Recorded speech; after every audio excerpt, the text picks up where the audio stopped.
Salam sejahtera untuk Anda sekalian, para saudara dan saudariku seiman. Aroma akhir tahun mulai tercium, karena kini kita memasuki bulan ke-11 dalam tahun Masehi, yakni bulan November.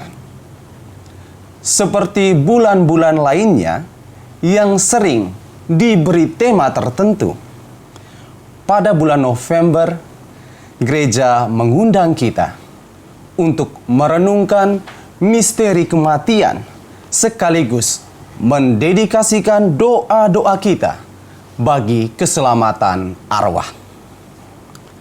Sebagai pintu masuk permenungan panjang di bulan ini, pertama-tama kita diajak untuk memperingati Hari Raya Semua Orang Kudus. Dalam syahadat iman, kita secara tegas mengakui percaya akan persekutuan para kudus. Persekutuan para kudus adalah persekutuan semua orang yang sungguh teguh berjuang dari hari ke hari semasa hidupnya untuk mewujud nyatakan iman, harapan, dan kasihnya. Mereka adalah orang yang sungguh paham tentang makna kehidupan ini, yakni mereka dicipta bukan hanya untuk dirinya sendiri, tetapi demi kesejahteraan sesama dan kemuliaan Allah. Atau dalam gambaran kitab Wahyu, seturut penglihatan Yohanes, para kudus adalah mereka yang berdiri di hadapan tahta dan di hadapan Anak Domba, memakai jubah putih dan memegang daun-daun palem di tangan mereka. Dengan suara nyaring, mereka berseru, "Keselamatan bagi Allah kami yang duduk di atas tahta dan bagi Anak Domba." Singkatnya, siapakah para kudus itu? Para kudus adalah mereka yang mau keluar dari dirinya sendiri. Atas dasar itu, pada Hari Raya Semua Orang Kudus, warta Injil yang menjadi dasar refleksi kita adalah sabda bahagia dari Yesus Kristus. Litani sabda ini terungkap dalam Injil Matius bab 5 ayat 1 sampai dengan ayat 12a. Para saudara dan saudariku seiman, bila kita cermati secara sungguh, ternyata kriteria bahagia versi Yesus itu amat unik. Menjadi miskin, berduka cita, lapar dan haus, dicela, dianiaya, dan difitnahkan segala yang jahat. Di mata Yesus ternyata layak memperoleh kebahagiaan. Tentu saja pemahaman ini amat janggal, aneh. Jangan sampai Yesus sedang mengepreng kita. Lantas apa maknanya? Yesus sama sekali tidak berbuat demikian. Yesus bersungguh-sungguh dengan perkataannya. Yesus menderetkan situasi-situasi tanpa harapan itu sebagai indikator kebahagiaan, sebab di saat demikian kita tahu kepada siapa kita harus menggantungkan harapan.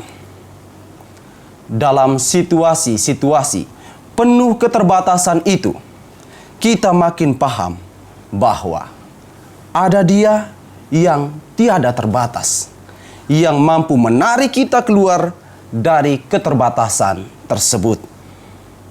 Maka, orang yang bahagia menurut Yesus adalah mereka yang sungguh mengenal dengan baik perihal sumber dan tujuan hidupnya, yakni Allah sendiri.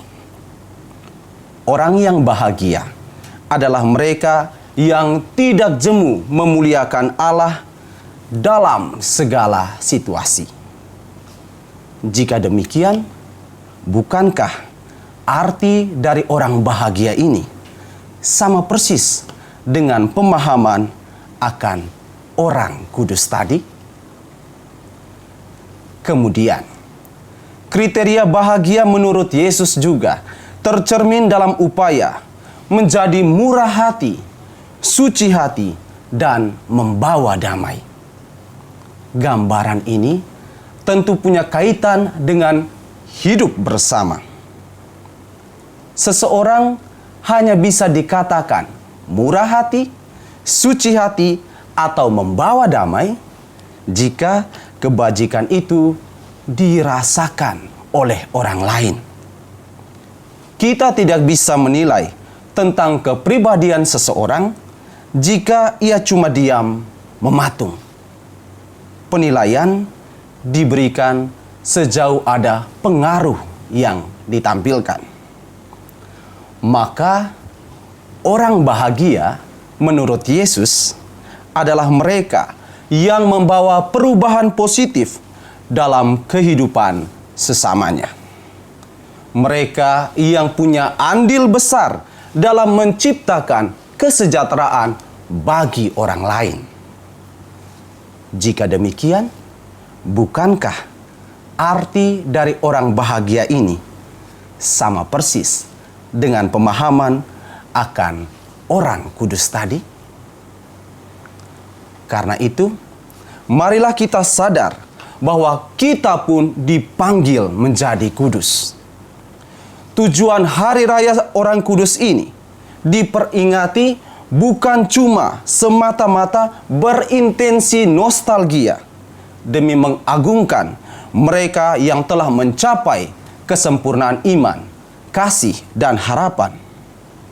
Tetapi pelaksanaan perayaan ini juga menjadi suatu alarm peringatan bagi kita bahwa kita pun mesti menjadi kudus. Kita dipanggil menjadi saints next door bagi sesama kita yang dikatakan oleh Paus Fransiskus. Kekudusan kita bisa dicapai dengan cara setia menekuni pekerjaan harian kita dengan penuh cinta dan selalu bersaksi akan kebenaran dalam setiap pekerjaan tersebut. Menjadi kudus itu tidak mustahil, asal kita mau keluar dari diri kita sendiri untuk menjangkau sesama kita dan Allah sendiri. Tuhan memberkati.